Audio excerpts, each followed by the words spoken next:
It's a pleasure to meet you. I saw the film 2 nights ago, Okay. and I'm still thinking about it because I've had sleep paralysis as a thing that I suffer from for a number of years, and Wow. so has my wife. So we both saw it, and we were both just like, oh man, uh-oh, is this just going to bring on more? Um, First of all, I'm going to say congratulations, not just for the film, but I'm going to say congratulations for making a movie in the first place, because that is no easy feat. So well done. Thank you. Thank you. So I'm interested how that theme came about. Was it the lore first, or the mythology first, or was it the story of the couple first? How did you come up with it? Well, it actually started maybe 10 years ago. I love reading about mythology, but I also love new science. So I love when those two worlds come together, old things and new discoveries. I think that's a Yeah. very interesting place to be. But it actually started with the name. I mean, the word in Norwegian is Marerittet, and that's the same Mhm. word in Swedish and Danish. But nightmare also has the mare part in it. And the Right. mare Yep. is the old Nordic nightmare demon. So I found that very interesting that, and in French too, cauchemar, mare, the word is still there. So then I started reading up about nightmare demons, and I found that there is one in every culture around the world, in every country, with a Hmm. different name, of course. But it describes the exact same experience, that experience that you have when your sleep paralysis kicks in and you're Yeah. paralyzed, but your brain you're somewhere between awake and you hallucinate.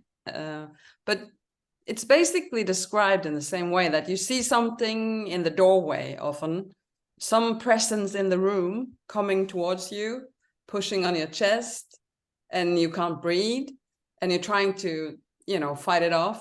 And everybody develops their own way of waking themselves up, which is Right. terrifying that you can't wake yourself up. But I found it very fascinating that it's the same experience around the world.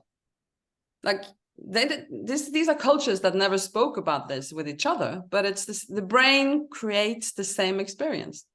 So then I started developing the story about the demon, and I made some additions to him, wanting to be part of our world, and then he's been trying to enter our world for a long, long time. I mean, these stories Mhm. about sleep paralysis go back hundreds of years. I Yeah. mean, Yeah. so that fascinated me. Certainly is fascinating, and I was really personally fascinated at how you managed to incorporate many other themes on Yeah. top of this theme. Your main character, as she's trying to juggle the choices that she has in life, especially at this kind of young adult still age, when everyone's like, "You're gonna have a child, or are you Yeah. working? What are you gonna do? Decide right now." And she's like, "I don't know yet." I found that a really fascinating extra theme on top. Did you actively decide to put particular themes in there, or is this just kind of how it Yeah. naturally evolved? No, I did because I knew that my character was going to be young. I wanted a young Mhm. character. And being 25 is a place in life which is, I remember, as being a very important stage, because the decisions you make when you're 25 can have big, ramifications for your life. And I remember the pressures back then. And also, it's still very much alive. You're going to do it all. You're going to have the job. You're going to have the children. You're going to have the perfect apartment. You're going to have everything all at once. So, but also the situation of being paralyzed in life, that it's so difficult for young people and older to take a moment to try and figure out what you really want to do in life. And yeah, so that's a theme going out. And also the autonomy of your own body, which is Mm. a real big issue again. I mean, I remember when I was young, we were like fighting the fight, but today it's still there. The abortion discussion is coming back. Yeah. So I felt it was important and I felt also it was a perfect setup because the demon preys on her vulnerabilities, her insecurities. Yeah, so I thought they went well together. But it's one thing I love about horror is that horror allows you to Yeah, explore so many yeah, things. And if you attach a demon, you can kind of not trick an audience, but you can surprise an audience with more than just the demon. There's social demons, there's psychological demons, there's emotional demons. So yeah, I absolutely love that about horror. Yeah. And genre films in general. I mean, science fiction is also one of my favorites, where you can take the big questions, you know, why are we here? Where do we come from? Blah, all that. You can add something that makes, you know, your brain can ponder on it while you see the film, in addition to good characters and a very exciting plot. That's right. What about you yourself personally? Have you experienced sleep paralysis at all? No, I almost said I tried. No, I haven't. But I did manage to lucid dream twice. It's really hard. I mean, some people do it by themselves without knowing that they're doing it. Yeah, it's just natural talent, I guess. But I trained to do. You can train yourself to lucid dream. I will never forget it, because you really feel very awake in a place, and you kind of know the place because we dream every night, so we're there quite often. But the experience of being able to control the dream was really, it was very inspiring. It's frustrating for me to hear, because the amount of dreams where I'm like, come on, I can't. Can we just turn this off, or can we not do this, please? And you know the dream's going its own way. Yeah. Some part of the treatment for sleep paralysis, that I talked to a lot of doctors too, is to try and turn your nightmare into a dream. You know, take control of the nightmare, so you can choose it to be a more normal dream, which is also something I use in the film. You know, that's the doctors, you know, have to take control, you have to do it. I think I'm really going to have to study it up. It can be quite frightening, I guess, staying there, trying to control it. Absolutely.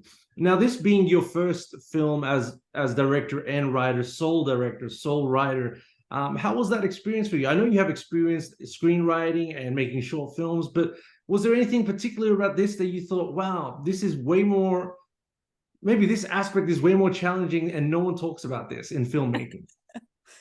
Well, I was quite prepared because, you know, I've been in the industry for a long time and I know a lot of directors, so I know how tiring it can be to be shooting in production.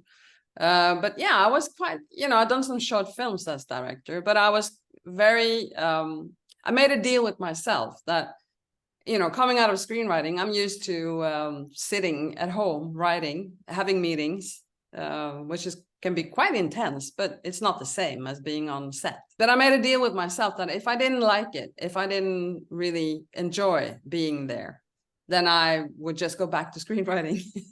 But I really, really enjoyed it. And what was really, I had a great crew, but I really enjoyed working with the actors and the actresses. I mean, that journey you're on with them is quite special, because they're the one in front of the camera. I mean, they are the ones that are gonna, materialize this film for you and embody it and emotionally connect with it for you to be able to do the scenes the way you want. So that was intense experience, but I really enjoyed it. And now I just want to get back to making. Oh, really? Yeah. Yeah, that's great. So that's good to hear. It was a lot. You know, we shot for maybe 29 days, I think. Yeah.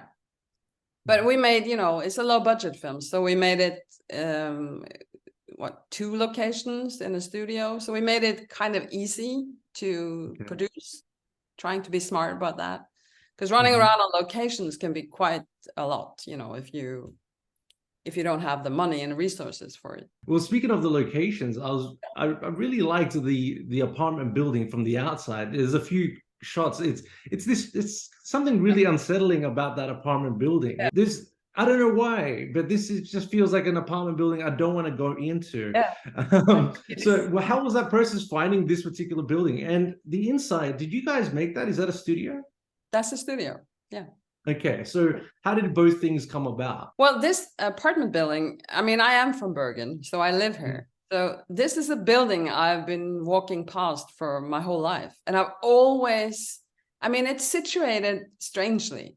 It's in the middle of nowhere kind of thing, because there's no other buildings like it around it. So it stands out. And it's always been a strange building. So I've always thought I'm going to use that building someday. That's great. And then I did. Yeah. And it's, it's an old building. So it lends itself that the apartment also will have this old feel to it. So once you have like the aesthetics of an outside exterior building, you have to go with the aesthetics inside as well.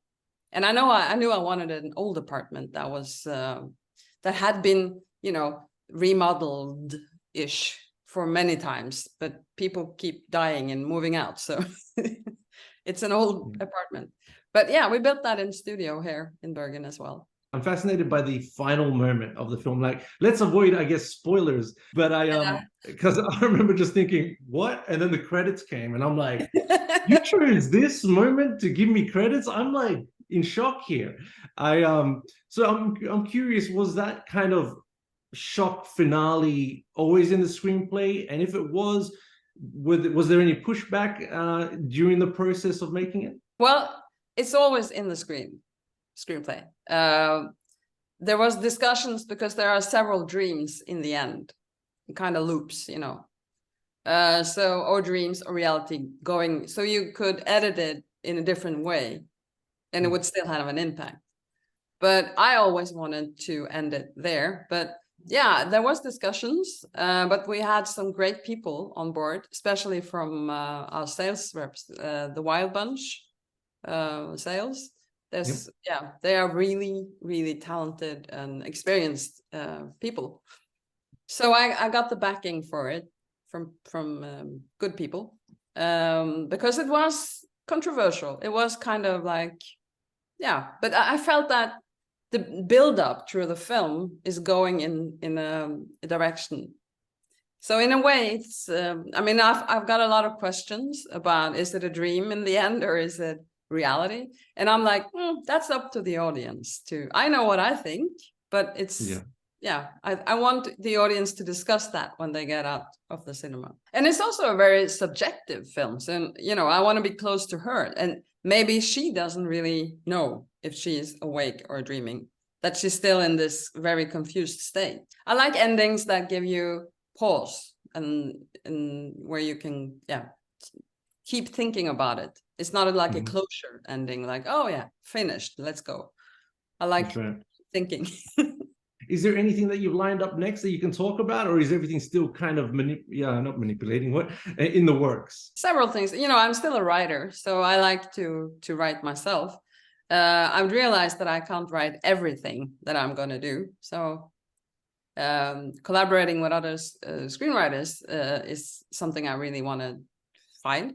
But so I'm reading scripts, but I'm working on a new feature. It's more like in the folk horror genre. So I want to go outside in nature. After the confines of an apartment, you want to explore nature. Yeah, nice. That sounds great. That's more like a folk horror. It's kind of I guess you could call it a cult film. I want to, take ancient rituals from the Nordics, and I want to investigate, the self-help, yoga and mindfulness world. We're trying to find ourselves, trying to find inner peace. So again, it's more like the modern world meets the old world, set in a beautiful location in Norway. Fantastic. Thank you so much for your time today. I look forward to seeing that next film of yours, and all the best. I hope we get to chat to you again soon. Yeah, nice talking to you.